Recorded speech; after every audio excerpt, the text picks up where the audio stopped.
Really talented writers. The director, Joe Kosinski, came up with the story. We flew to Paris when Tom was making Mission Impossible. He pitched the story to him. We had 800 hours of aerial footage because we couldn't turn the cameras off and on as you would expect. It was all controlled by our actors in the planes. They turned the cameras on and off. Lauren Balfe, who also worked with us, another great composer. And then Lady Gaga wrote that song for the movie, which is just brilliant. And the song had such a beautiful melody.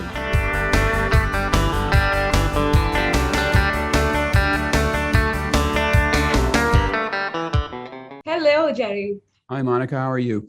I'm good. I watched the film. I watched the film yesterday, and I am absolutely in awe of the way it's been put together. So, what is it about this film that you wanted to produce and you wanted to take it forward as a sequel? And secondly, how difficult is it to keep up the essence and emotion of the original? Well, you have talented people working with you. That's the answer to both your questions. We had really talented writers. The director, Joe Kosinski, came up with the story. We flew to Paris when Tom was making Mission Impossible.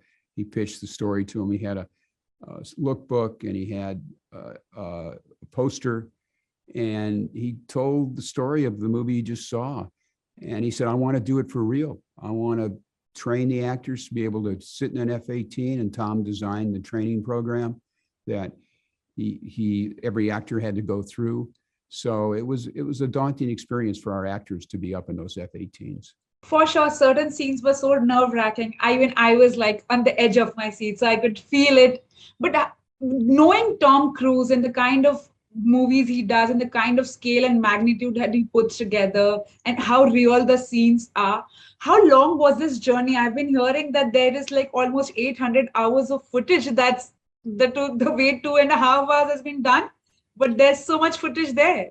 Well, we had 800 hours of aerial footage because we couldn't turn the cameras off and on as you would expect. It was all controlled by our actors in the planes. They turned the cameras on and off. We had to do a lot of sorties to get what you saw because we couldn't see what they were doing up in the air. We could just hear them.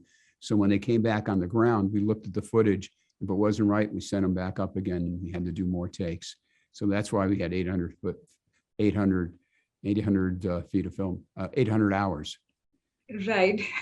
I think the climax is so surreal to watch, especially there's so many scenes I would obviously spoil.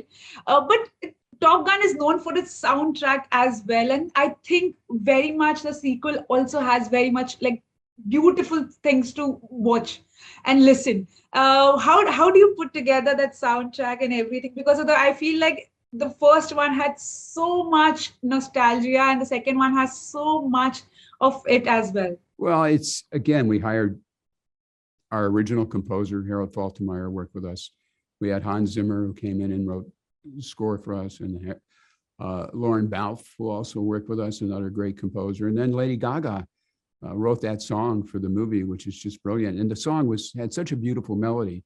We used it as the love theme. So that's, again, talented people around us. Is this overwhelming to make 10-old films post-pandemic? Well, we waited till the pandemic was over. We held the movie for 2 years, and so we could put it in theaters. It's a movie you have to see in theaters as you experienced it that way, with the great sound on the biggest screen you can possibly see it on. Thank you so much. I had a lovely time talking to you, and all the very best. I'm looking forward to watching it again. Thanks, Monica.